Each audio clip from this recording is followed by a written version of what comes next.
नमस्कार, मैं रूपा रजक सदनामा की ओर से आ गई हूँ लेकर दिनांक 16 अगस्त 2024 का संपादकीय लेकर, जिसका शीर्षक है मोदी जी का सेक्युलरिज्म और हम आप, जिसे लिखा है हमारे सह संपादक राकेश अचल जी ने। आज का हमारा विषय मोदी जी के सेक्युलरिज्म को लेकर है। हमारे ऐसे ही एक श्रोता ने हमें आगाह किया है कि मोदी जी लाल किले से लगातार 11 साल से मोदी जी सुभाष चंद्र बोस का अपमान करते आ रहे हैं। माननीय मोदी जी का भाषण अकेले हम नहीं, बल्कि देश की करोड़ों जनता सुनते हैं। मोदी जी हम में से ज़्यादा जानने वाले मोदी जी को गोदी मीडिया हैं, जो कि लाल किले से दिए गए उद्बोधन का अर्थ है कि यूसीसी को सेक्युलर कोर्ट संहिता का नया कलेवर दिया जाएगा। आज का हमारा विषय इसी संबंध में है और जानते हैं आगे क्या कहते हैं हमारी संपादक महोदय। प्रधानमंत्री नरेंद्र मोदी लाल किले से 11वां उद्बोधन बहुत महत्वपूर्ण रहा। मोदी का महत्वपूर्ण 2 कारणों से रहा। पहला तो उन्होंने पहली बार टेलीप्रॉम्प्टर का इस्तेमाल किए बिना एक्सटेम्पोर का भाषण दिया। दूसरा कारण ये है कि उन्होंने सेक्युलर शब्द का इस्तेमाल किया। वैसे तीसरा कारण भी है कि उन्होंने अब हमेशा के लिए जय हिंद कहना छोड़ दिया, क्योंकि उन्हें अब नेहरू की तरह नेताजी सुभाष भी पसंद नहीं हैं। मैं माननीय मोदी जी का अखंड समर्थक हूँ, इसलिए मैंने उन्हें सुनने के लिए पूरे 98 मिनट खर्च किए। हालांकि मेरे समय का कोई मोल नहीं। मुझे हैरानी हुई कि मोदी जी ने अपने भाषण में पहली बार सेक्युलर नागरिक संहिता की बात अपने मुखारबिन से कहा। पहले तो विश्वास नहीं हुआ, लेकिन जब बार बार सुना तो तब मानना पड़ा कि मोदी जी ही सेक्युलर शब्द बोल रहे हैं। अन्यथा मोदी जी और उनके करोड़ों भक्त लगातार संविधान से सेक्युलर शब्द हटाने की मांग करते रहे हैं।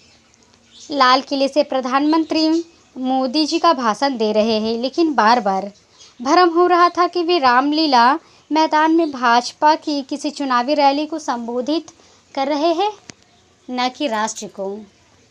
उनके सामने राष्ट्र जैसा था ही नहीं। वे अपने पुरखों को निशाने पर रखे हुए थे। उन्होंने कृपा इतनी की कि न नेहरू न इंदिरा गांधी का नाम लिया, न वाजपेयी का। वैसे वे लतिया सभी को रहे थे और अच्छा लतिया रहे थे। इस मामले में मोदी जी का लोहा मानना पड़ेगा। बांग्लादेश में भी देश के स्वतंत्रता सेनानियों को हाल ही में इसी तरह लतियाया गया। शेख मुजीबुर रहमान की प्रतिमाएं भंग की गई, उनकी पार्टियों के नेताओं की हत्या की गई और उनकी बेटी को देश से निकाल दिया गया। गनीमत यह है कि हमारे यहाँ सियासी अदावत अभी भी मुकाम तक नहीं पहुँची। मोदी जी दुनियादारी के फेर में नहीं पड़े। उन्होंने बांग्लादेश में हिंदुओं के साथ जाति पर सिर्फ चिंता जताई, लेकिन बांग्लादेश की नई सरकार को कोई चेतावनी नहीं दी। देते भी कैसे? वे तो बांग्लादेश की नई सरकार से भी दोस्ती बरकरार रखना चाहते हैं। ये अच्छी बात है। उन्हें बांग्लादेश से ही नहीं, सभी पड़ोसियों से भी दोस्ती बनाकर रखनी चाहिए, अन्यथा अब कोई पड़ोसी दोस्त है ही कहाँ यहाँ।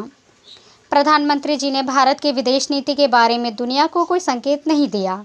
मोदी जी ने सबसे पहले विपक्ष के नेता राहुल गांधी को अतिथियों की 5वीं कतार में बैठा दिया। उन्हें इससे सुख मिले। राहुल गांधी के पास भी केंद्रीय मंत्री का दर्जा है, वे भी केंद्रीय मंत्रियों के साथ बैठाए जा सकते थे, लेकिन ये संसद नहीं है जहां व्यवस्था का प्रश्न उठाया जा सकता। सरकार की व्यवस्था पर कोई प्रश्न नहीं उठाया जा सकता।